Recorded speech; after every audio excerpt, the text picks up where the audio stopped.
So what we're doing now is helping business leaders cut through the noise in the tourism space, specifically helping folks understand what to focus on, where to start, how to do this in a coordinated and organized way.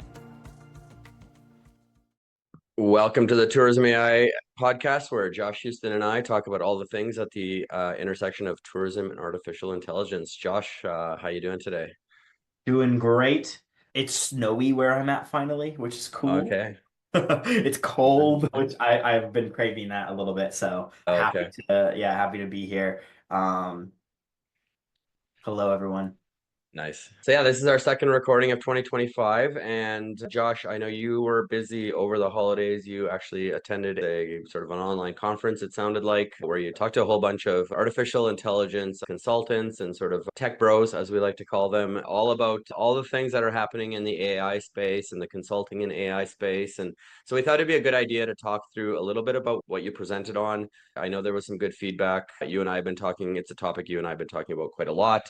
But I think I don't even know what to title this, but I'll just call it sort of AI adoption in 2025. And so I'll give a little bit of context. Josh and I have been working at this for quite a long time. Josh longer than me, and the AI space is complex and it's loud and noisy, and we've just been learning over time that people are at very different places in their AI adoption journey. And quite frankly, most people are just barely getting started. And so, what you presented over Christmas to the AI consulting community was kind of how to approach really helping people in 2025 based on kind of all of the experiences of the last two-ish years. So, Josh, I'm gonna let you maybe introduce the topic a little better, and then we'll get into it. Yes, awesome. Yeah, I had the privilege of speaking at the AI Festivus, which is AI for the rest of us. It was a cool conference theme over the holidays with a bunch of interested people who are, yeah, just approaching AI in different, unique ways. There's so many creative people. There's so many like some technical folks. There's a lot of consultants involved. So it was a privilege to speak there. And it was really fun organizing my thoughts and ideas as it was like rolling through the back, I guess, half of last year, really like thinking about what were the trends, themes, and like learnings that we've observed firsthand through our work, and then what have we seen and heard from our colleagues in the space as well. And I pulled all that together through my talk to really focus on how do we make AI adoption in 2025 simpler.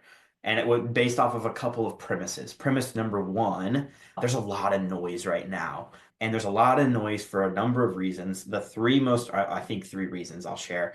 One, there's a lot of noise coming from tech companies who are startups who are trying to get customers. And in order for that to happen, they're making a lot of noise saying AI is easy, AI is for us, or this can do this can do that. And there's a lot of hype through that marketing that is promising really, really big things. Like, oh, if you're looking at an AI marketing tool, it's like it can automate everything. And it's like, that's cool, but is that true? So that's one thing. There's a lot of noise coming from tech companies. There's a lot of noise coming from like consultants and people who are practitioners who are trying to help others figure this thing out as well. And they're listening to the tech companies, and we're seeing all of this marketing hype and learning the language of like how do we share these ideas through a tech lens, and then communicating that off to our networks respectively. And I fall into this category of like I call myself a recovering tech bro of like I enjoy learning the language of tech. I enjoy talking with tech people.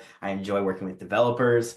But what I've learned in the past like year really of doing implementations for AI is that the more technical we talk and speak and communicate to everyone, the harder it is for everyone to understand what is even the point, what's going on, what should we focus on, and it adds to the noise. And then the third piece of pressure coming is then you have the whole world who's kind of waking up to this concept of generative AI. You have big companies and platforms that are now pushing out advertisements on television, on internet ads. Everywhere you look now, if you watch TV for like an hour, you'll see 10 different ads about AI something or other, IBM or some platform that's enterprise. So enterprises are now waking up, and big corporate is coming alive to this concept of like we can do something with AI. There's a ton of noise, and this has led to pressure. And the pressure is really on business leaders who are facing this opportunity or this threat from the market to do something about it. Whether it's so that you can help your team be more equipped, or so that your business is more prepared, or that you're not missing out from your competitors. There's this huge pressure coming down, or even from the boards that are asking about, hey, what are you all doing about AI? How are you integrating it? What are you gonna? And this creates like this need to take action, but yet very, very hard to sort through all the noise, kind of dual relationship. And that's what we've observed. We've seen that's the pattern. So what we're doing now is helping business leaders cut through the noise in the tourism space, specifically helping folks understand what to focus on, where to start, how to do this in a coordinated and organized way, ultimately with the goal of avoiding all the overwhelm, because it does feel like the pressure is mounting, but it doesn't have to be. We see the success patterns, and that's really what we're focused on communicating out to the world. That's what we're going to talk through today, some of these success patterns that are common that everybody can apply without getting super deep and into the weeds on a technical level. That's what we found is like it's a better way. So as we come into 2025, our biggest goal has been to start to remove certain concepts and ideas completely from our kind of vernacular or the way that we talk about things. I have to catch myself every day trying to use like big AI words because it's fun, but also that doesn't help folks. So there's a few things that we're doing now. We're changing our vocabulary. We are focusing on smaller parts of the AI realm. There's the people side, there's processes, there's automation, there's data, like there's all these different corners of this world, and it's really, really broad and vast. If you try to focus on everything, you're going to be curled up in a ball, shaking with anxiety, because it's just not possible to understand it all, and it's not possible to do something about everything. So we're helping people start where it matters, focus on things that make a difference, and ultimately build their AI intuition, which will help them build confidence and comfort using the tools that are most helpful on a regular basis. Yeah, and you and I have talked about this on this podcast quite a few times, but the AI journey is first of all, and I'm working on a deck right now, I'll kind of to explain this as well, but it's both a personal journey and it's a corporate journey. And both people and corporations or businesses are in very different places in that journey, right? So I think the big challenge is, to come in with some kind of here's how we're going to help you. It's like, well, okay, that's a very broad statement. So I'm going to give you an example. I've been working through an AI adoption framework process with a company, and we're sort of this week we're back, and our process, as people know, we have sort of like some AI literacy and training. Then we go through some structures and process stuff, and then we do AI enablement sessions. And so in the structures and processes section, we always start with an employee survey and an employer survey. And it was a very interesting employee survey that we got back from this company, because this company actually is what I would say very, very conservative. The employees in this company have a lot of concerns around ethics, around, sort of, is this plagiarism? Is this, so it's like the conversation. And then normally we would go through that survey with the employer and sort of start to talk about, okay, what does this mean for policies? What does this mean for, your vision and your mission for AI and all those kinds of things? But the employer wasn't available this week. So I ended up having a meeting yesterday with one of the teams in an enablement session, just having read the survey results. And so the entire conversation was about answering questions. What does it mean? Is this plagiarism? Like, do AI tools, is it just like blanket plagiarism? How do we not make sure we're just selling this work off as our own? Like, the whole conversation was so not about technology and so not about sort of automations and all of this kind of stuff. Like, we got there for sure, but it was such a different conversation. And so, to me, it was interesting because, I was sort of reflecting over the last little while on our services and how do we package them and do we need to do all this stuff? And this experience was like, absolutely, we need to do all this stuff, because the last thing you want to do is just start to jump into some kind of like, let's do this and let's do that and let's get going on here. And your employees are like, wait a minute, we're not even sure we want to do this yet. And it's Yeah. not that this team wasn't, they do want to do this, but they have questions and they have concerns and they want to have understanding and they want to have like confidence that what they're doing, it doesn't violate their personal sort of ethical standards and all these types of things, right? So for me, it was a really big aha moment. Once again, I think I go through aha moments every single time I meet with clients, learning about, sort of consulting in this space. And it was like, yeah, we need to go through this process. You need to meet people where they are. You need Mhm. to meet them where they are and help them get from where they are to where they want to be. It's not, hey, we're going to come in and we're going to tell you do this and do that, and we're going to get you over here and over there. Again, if your employees aren't ready, then that's where you need to start, right? So tell me a little bit about, I guess, just in context of what you just said, things like where to start, how to simplify it. How do you view that happening in terms of how to approach this in 2025? Yeah. So I think it's a very interesting from like the internal dialogue that we've been having as industry professionals helping clients in the B2B world get into AI. From the beginning, we've been talking about top down, bottom up, like focus on talking with leadership, helping them understand what opportunities are in front of them, and then also helping them identify how to equip their team. And that's been the same. We've done this relatively the same. We help them with policies, we help them think through governance, we help them think through budgeting so they can make good decisions to support their staff and they don't make rash decisions like, let's just buy everybody Copilot and then have, 20% of folks are using it and 80% are not, and they just wasted, $1,000 a month for 20 months. There's so many companies that have fallen into that pit. The way we're doing it now is starting with a baseline of let's get AI intuition front and center. What I mean by that is let's get everyone comfortable top to bottom on at least hopping into ChatGPT, understanding what's there and why it matters. So we use the tool, the product of ChatGPT literally to train people on these concepts that are bigger than ChatGPT because we want them to realize the patterns that AI is going to be able, like the things that we know are valuable that AI can contribute to in the workplace and that are universally helpful to all of us. So we do that by starting with an AI intuition focus.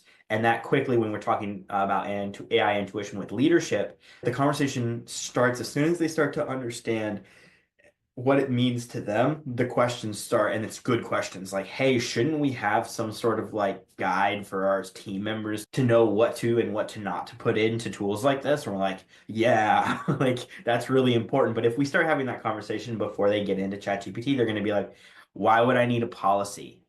Like, what's the point of having governance? What's governance? If they don't understand the basics, it's really pointless to have these conversations about a leadership perspective.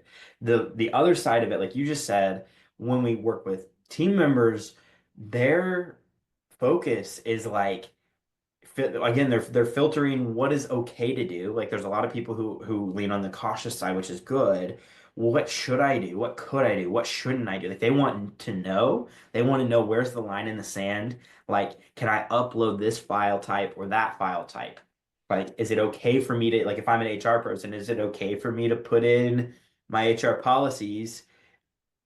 Is it okay? And in the same question, is it okay for me to put in the list of all of our employees and their information, their information? And like professional logic would dictate like, yes, policies, no personal identifiable information, but they want that permission. They want this conversation to be open so that someone can encourage them and really reinforce their business logic that they already are applying. Because people are trying to determine with AI specifically is like, are the things that I already know and are the things that I'm already doing like do those factor into what I should be doing with AI? Like, because there's so many different messages they're hearing. Like, if you listen to the education space talk about AI, they're like, no, plagiarism, don't use AI, bad for learning and bad for work. It's cheating. And it's like, if their experience is only hearing that say through their kid's school, like the university has said this to their kid, that's all they know about, that's all they've heard from somebody or the world, that's the noise they hear, then they come into their job and they're like, yeah, I can't use this, it's plagiarism. And we're like, well,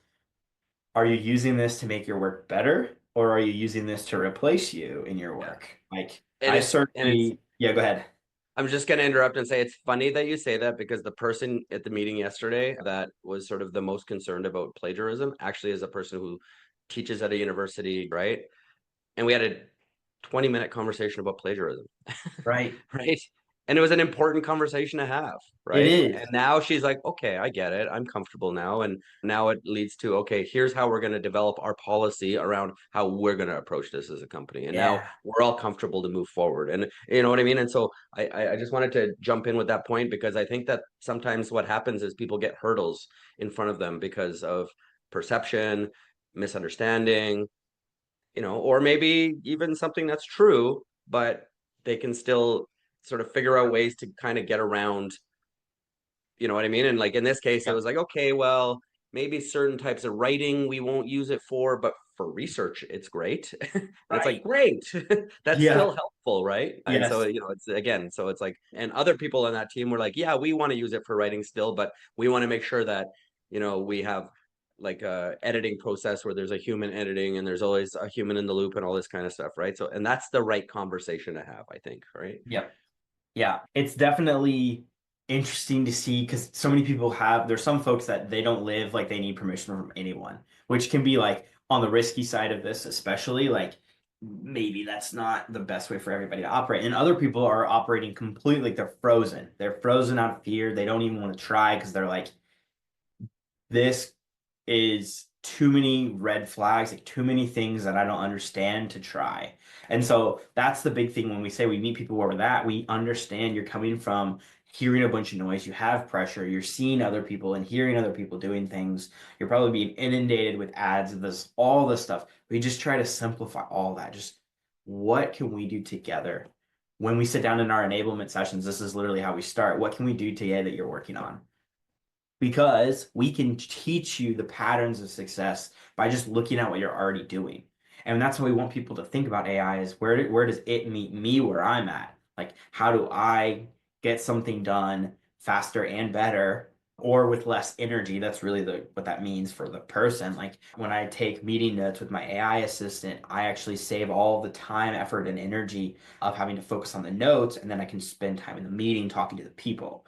That's more valuable. So we help people find these patterns, and we talk about patterns a lot. We'll like list off some of the ones just so that it's not just like another piece of jargon or buzzword. But yeah, there's just so many reactions we see now people are having to all the pressure that typically people will fall into like a few categories. And when I talked over the holidays at the conference, we talk about there's a platform play where some people are just like, let's just buy the license for everybody. Like one ChatGPT enterprise for all, everybody gets it, that's our adoption plan. And others are like, well, let's just hire a consultant and work on this and make a plan and get really organized. And we literally have had people tell us, yeah, for 2025, our whole goal is to make our AI adoption plan. And the plan is the focus, not the doing. And the problem with that is then you like fall a year of planning behind it. By the time you finish your plans, the industry has changed a good bit, capabilities have grown, and many parts of the plan are outdated. So planning and sitting back and kind of like trying to like find the perfect exact play for your organization is a really hard way to succeed in this space. And then the other one is just like the opposite of maybe the platform play called we just kind of look at it as like the tool collection. Like, all right, everybody go find as many tools as you can for this. And you'll see all sorts of like social media content around like this tool, that tool, this tool, that tool. And like it's so overwhelming. There are like literally hundreds of tools that are just focused on trying to help people build AI agents because that's the big buzzword right now. Now Yeah. I have a graphic that I showed that's literally like it's like this tiny square full of like 500 companies that are just this one thing. And it's like all those companies are making PR and marketing. All those companies are telling you that their platform will help you save all your time, fire all your staff, save all the money, do everything infinite. Like they're all promising the world. And it's like, who's not lying here? And they're not lying, they're trying to get sales, which if that relates to them lying is like again one of the problems. So when we talk about success patterns, what we're trying to do is help people understand like what does work? What's the simple way? What's the path forward? And the way we get there is we help people try one good thing that leads to them growing in their curiosity and knowing, hey, ChatGPT can help me with this. Maybe it can help me with something else. Then their intuition increases. And when their intuition increases, their comfort levels grow. They're now like, what else can happen? So they pick another good thing.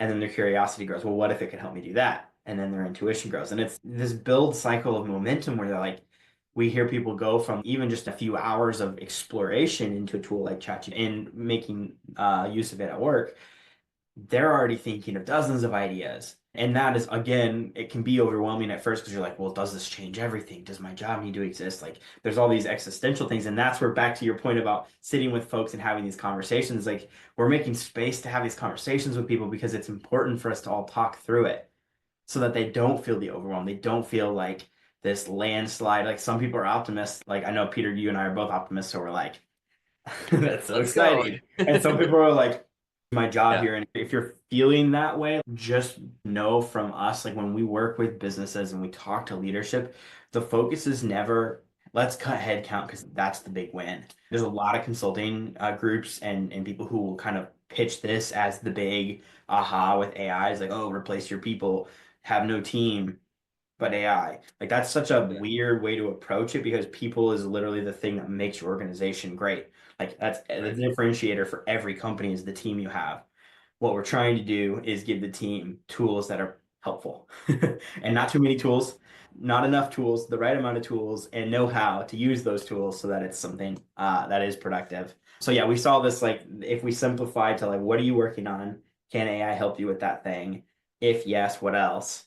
Then do it more. Like it's Yeah. just a methodical way to approach like avoiding all the extra noise, thinking about we're not telling people like think about automation, think about agents, think about it's literally just what can you get out of a tool like ChatGPT or Claude. And Yeah. once or Copilot Pro, like all these different like there's so many different things you could be doing, but instead we just focus on like you and AI. What can you Yeah. get now?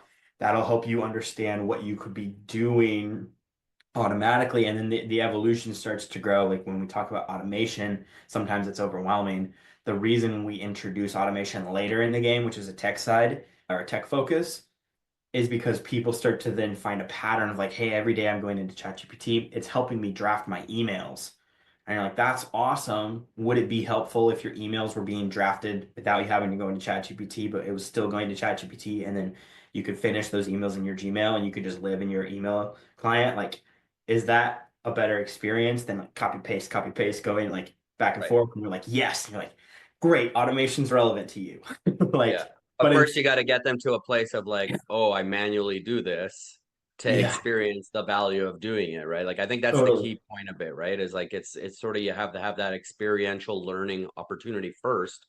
And to your point, I really like what you said about making space for conversations. So yeah you need to make space for conversations. You need to, right? And so I'm gonna just sorry to sort of kind of cut in there, but I want to kind of talk about sort of the three, I think, components to this that I see out there in terms of so number one, leaders matter a lot, right? So making space for leaders to have conversations with us, for us to understand what they, first of all, to understand even if the leaders have comfort with this. So like it could Mhm. start with just a matter of a session with a leader to say, okay, let's talk about AI. Where are you at? What have you tried? Right? Because again, it's easy to just be like come in and start spewing off all these advantages and how great it is and whatever. And if like the person's like literally not even ever like logged into an AI tool and never used an AI tool, it's like you've lost them. Yeah. Right. So it's like first conversation needs to be like that, right? And it's like, Yep. okay, how are you using it? Where are you using it? Get a sense, right? And then, what I'll say first of all is what you and I have always tried to do, Josh, I think, is always make sure every single kind of consulting engagement we do provides an immediate value and an ROI, right? So it's not just conversations, but it's like, what I like about what I think we've kind of come to here is like every conversation has some component of, okay, let's like solve one problem that you're working on, like in real time with you. Like you Yep. tell me what the problem is, either you solve it with an AI tool or I'll help you solve it with an AI tool. So, right, you can have, let's say, an hour conversation where it's maybe you spend 15, 20 minutes talking about the sort of where you're at kind of thing, spend Hmm. another 15, 20 minutes talking about okay, let's help you solve a problem so that you immediately have an ROI from this conversation. And then let's spend the last couple of minutes talking about where do we go from here, right? So like that just let's just kind of want to make that clear. Then there's the workers, individual or as a team, right? And it's the same kind of conversation with them, right? Where are you at? How do you get going? Whatever. And then there's the organization, which is sort of a little bit more on the structural, on the policies, on all of that type of stuff. But I feel like you need to kind of tackle all three of those things either all at once or individually and then come together at some point, right? That's, I think, the way to do it. And so I just want to kind of maybe take everything you just said and kind of break it down into how we're approaching it. And so we've had the AI adoption framework process, which we still believe in very strongly, but we've kind of decoupled it and broke it down into its component parts to give people options. And then we've also added kind of a couple of really more specific type of services that are really focused on, hey, if you want to just meet with us and start working on solving problems with our assistants, we could do that for you, right? We can Hmm. help you with that, right? Or if you just want to have a meeting to talk about, the bigger picture and sort of like what you're trying to achieve, like a strategic conversation to start. So the goal is like, you don't have to come in with like a $17,000 engagement, it could be like you could start with like a couple $100 session, and then you could turn that into whatever, a few of those types of sessions, or you know what I mean, and you can sort of pace it at your own pace based on your own comfort zone. And because I think the space for conversations piece is a really important piece for me, because like obviously space for us to have conversations with the people, but then they also need to have space to have conversations internally on their own, right? Like at the end of the day, this journey is a journey that teams are going to go through together, right? And there needs to be a lot of team conversations, and we don't have to be part of every single conversation, right? The best Right. case scenario is like, hey, we have a conversation with the leader. We guide them and help them and get them, we sort of move them 2 inches forward. And then we have a conversation with a team and we guide them and move them 2 inches forward. Then the team and the leader talk together and they go 10 feet forward together, right? And then we meet with them again and now they're that much more ahead, and now we can, you know what I mean? And it's sort of this like this, Yep. it's this kind of journey that goes, and it's a step-by-step journey, right?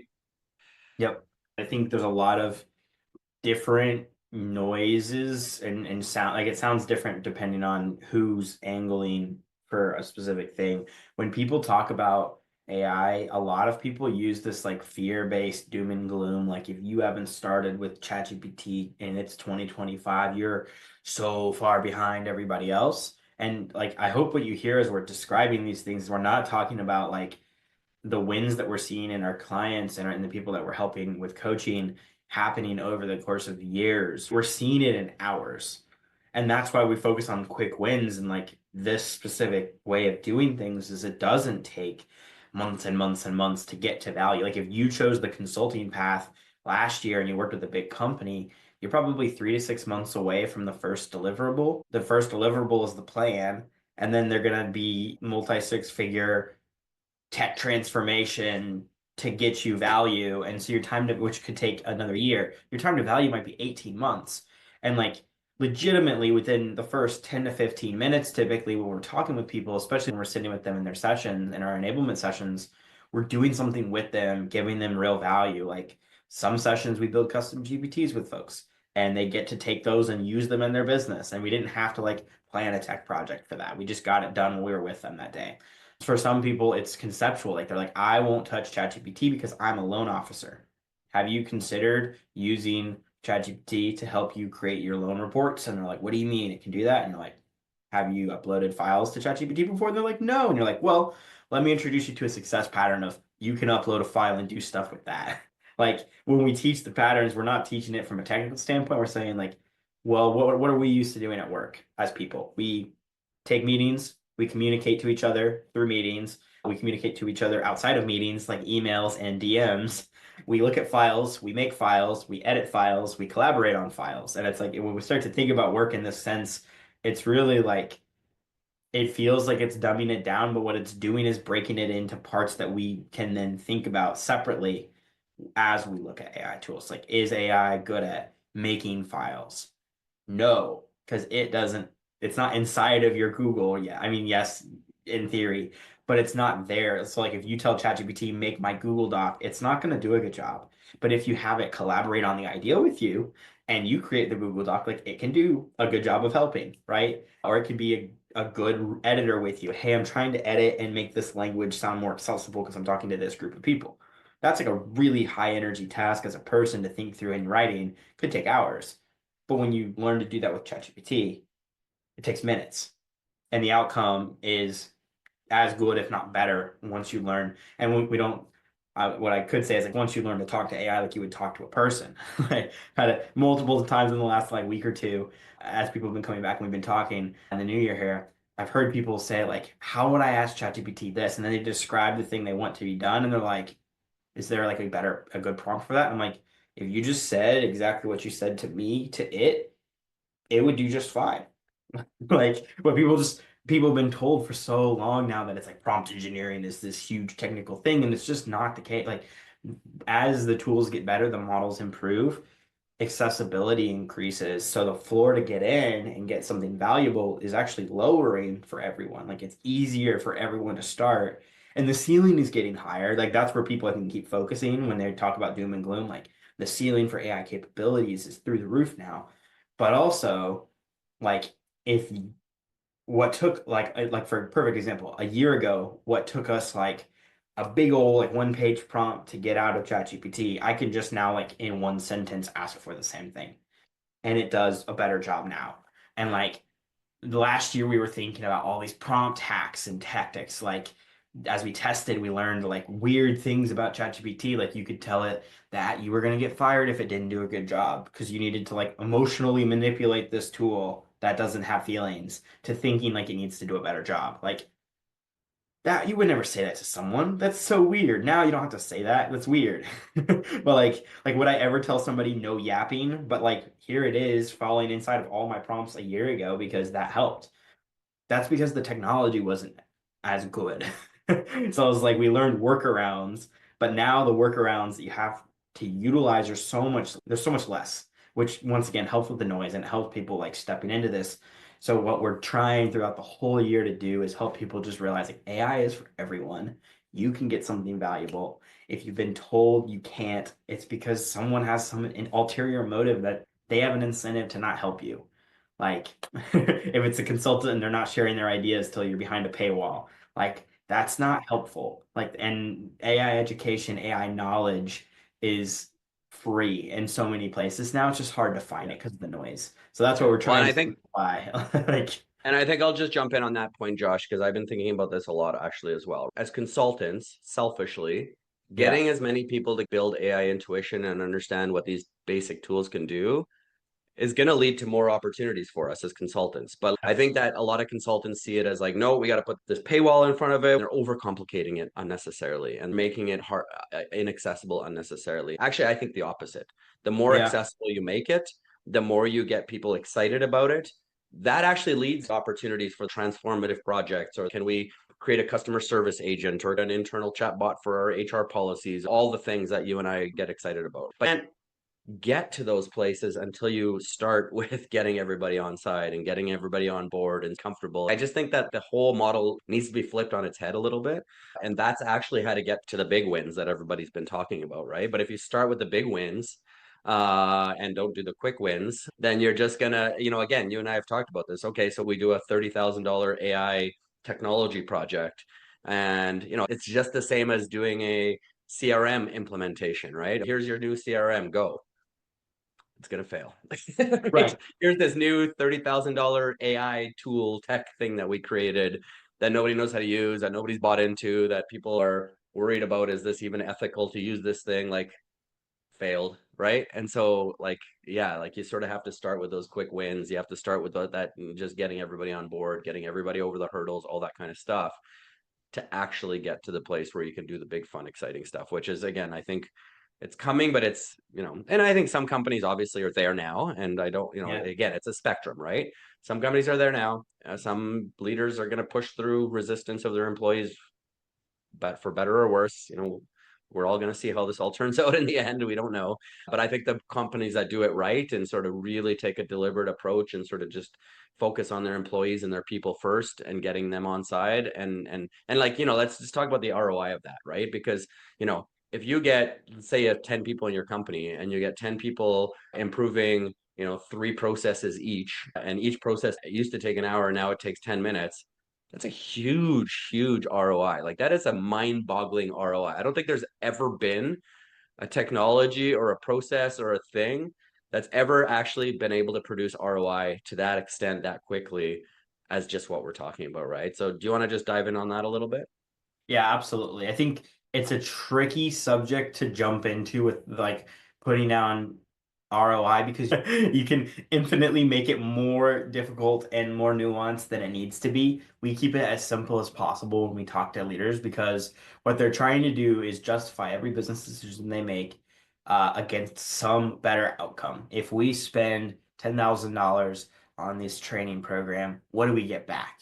And so when we think about that, we're like, well, if we can create 25 quick wins in the process, saving you $2,400 a week, that's 1 month to ROI. And therefore, your break even is like a no-brainer if it's only that long. If it's like a year or 5 years, like that's a much more serious consideration. And we would do that in the case that there's like way more zeros involved. Like we wouldn't look at like a simple like save someone 5 hours a month with a 1 year ROI for the project. That just doesn't make any sense. Like it should, if you can save someone that much time, and you could do it in minutes when you just think about like, what do you give a tool, when you give a tool to someone, can they do something and can you figure out a better way? So we start by looking at how they're already doing their work. That's the easier way, is like, how much time is it taking you to do that marketing report every month? And they're like, oh my God, like 3 days. And you're like, whoa, that's a lot of time. That's literally what, 24 hours a month? Like that would justify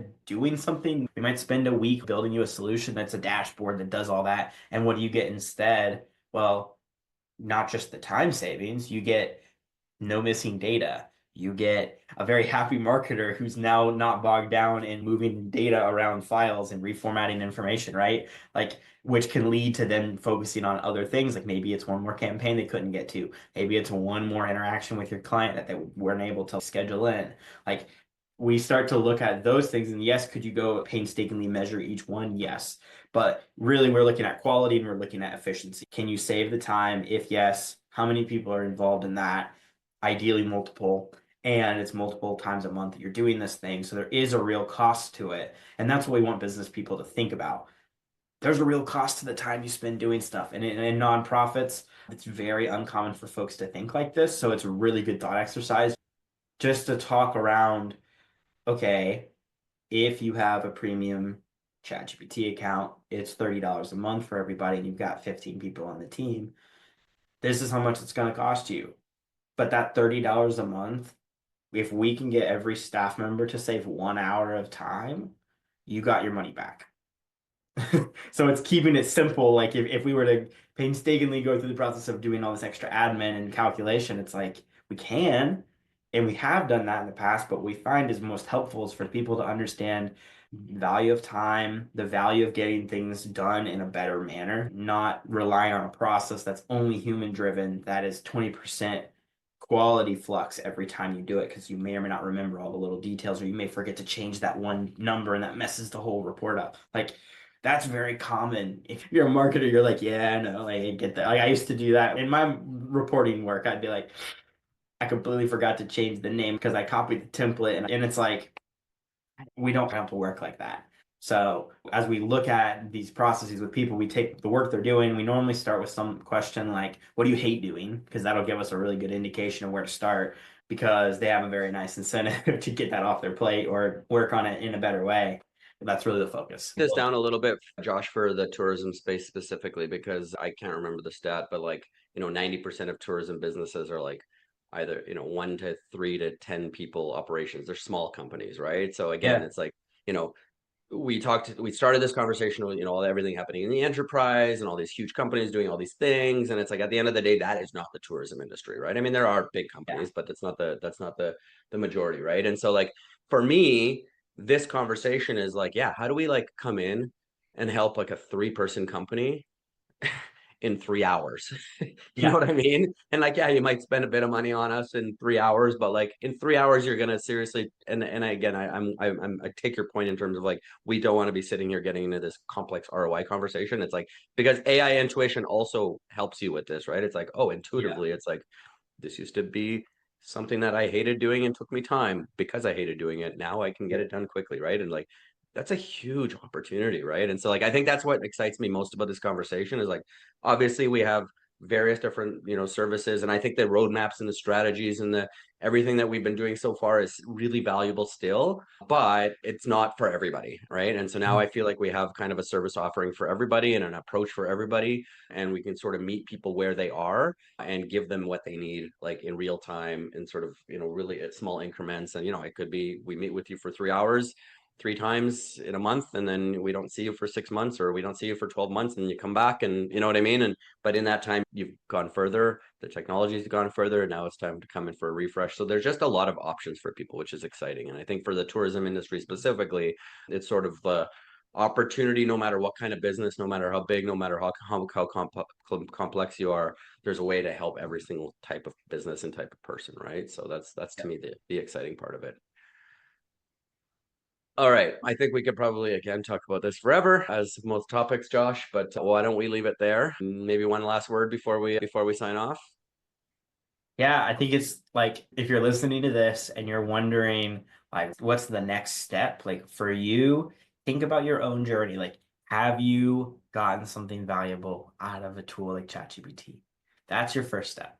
If yes, and you can understand and you know how to upload files and you really like using it, but you want to get better, come talk to us. That's a good place to go, right? Yeah. Because there's people we work with who are starting from square zero, like they haven't even opened or created an account yet.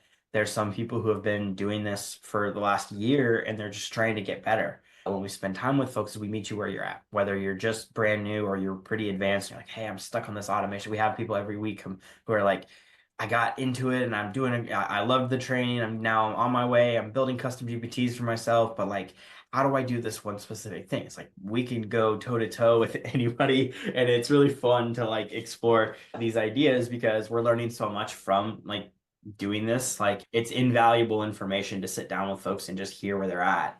So yeah, if you're out there listening, like come talk to us. We'd love to have a chat. We'd love to work with you.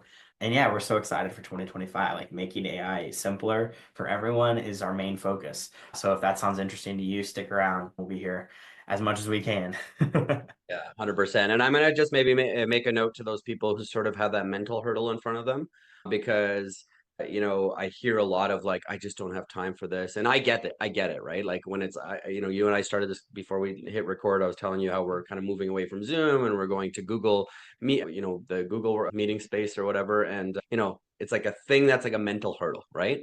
Yep. But what I really like about kind of the approach of like literally we get to sit down for 1 hour with you, it's the making space conversation, right? It's like, yeah, I can probably make space. I can get over that mental hurdle of this like transition from Zoom to Google in like it's probably going to take me 5 to 10 minutes to do that, that entire transition, right? But I got a Yep. mental hurdle that's like, you know what I mean? And so it's like just the opportunity to create space to like, okay, I'm going to spend an hour thinking about this.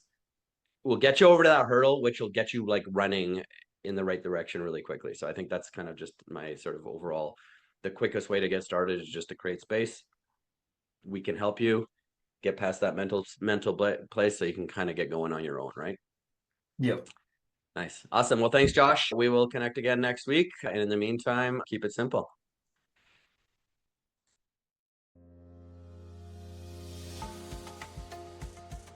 Thanks for joining Peter and Josh on another episode of the Tourism AI podcast, where they dive into the AI tools they're building to help tourism operators and DMOs perform, as well as other relevant updates for the tourism industry. Stay up to date between episodes at tourismainetwork.com or on socials at Tourism AI Network.